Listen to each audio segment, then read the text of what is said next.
رحیم السلام علیکم. زه محمد دانیال عزیز، عوامی نیشنل پارټي، پاکستان تحریک انصاف، پیپلز پارټي، قومي وطن پارټي، نیشنل ډیموکریټک موومنټ، پښتون تحفظ موومنټ او نور چې څومره هم سیاسي ګوندونه دي، په دې کې بهتره سیاسي ګوند یا پارټي چې کومه ده هغه کومه ده. نو زما په خیال د ټولو نه بهتره سیاسي پارټي چې کومه ده نو هغه ده چې د کوم کارکن هغه تهذیبي یافته وي، هغه تعلیم یافته وي، هغه په ورورولۍ پوهېږي، هغه چې کوم دی په انسانیت باندې پوهېږي. او نن سبا چې کوم دا صورتحال دی په سوشل میډیا باندې مونږ ګورو چې یو بل ته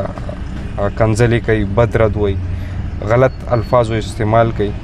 نو زما په خیال چې که د کومې سیاسي پارټي سره هم تعلق لري نو هغه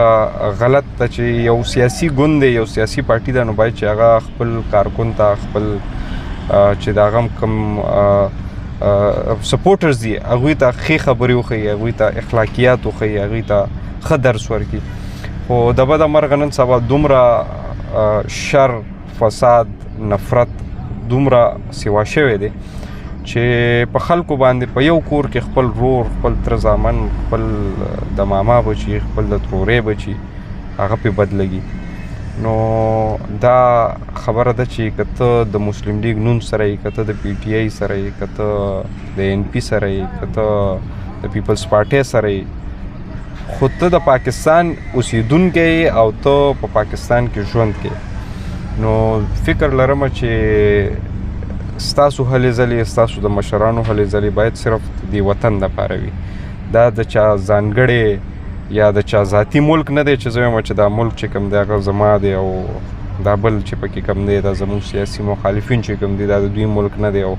د هغې سیاسي بنیادونو باندې زه هغه سره جنګ جګړه وکړم، هغه سره زه فساد وکړم. بحیثیت صافي زه پروټیسټ ته تللی یم، زه سیاسي جلسو ته تللی یم، زه کنونشنز ته تللی یم، مختلف چې کوم بنډارونه دي هغې ته زه تللی یم. نو په ما هغه خلک ښه لګېدلي دي چې څوک مطلب دا دی په انسانیت پوهېږي، چا کې چې تهذیب وي، څوک چې خبره په ښه ډول باندې کوي، څوک چې بل انسان په ښه طریقه باندې ټریټ کوي. نو ستا به زړه م غواړي چې هغه خلکو سره زه کښېنم، هغو سره زه خبره وکړم او هغه خلک چې کوم دی زه سپورټ کړم. نو که تاسو غواړئ چې زمونږ وطن دې ترقي وکړي، که ته غواړې چې ستا سیاسي پارټي چې کومه ده هغه دې ترقي وکړي، او که خلک دې تا له ووټ درکړي نو پریکټیکلی خپل سوچ، خپل فکر هغه مثبت کوي، مینه محبت چې کوم دی هغه عام کوي او امن ته وده ورکوي. شر، فساد، بدې خبرې، کنځل،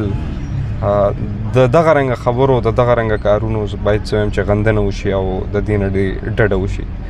نن چې کوم سیاسي اختلافات دي هغه دومره حده پورې رسېدلي دي چې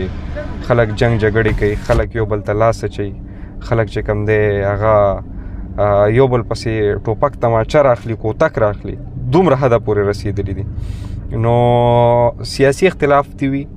نظریاتي اختلاف دی وي، په طریقه دی وي، په دلایلو دی وي، د ملک مفاد کې دی وي،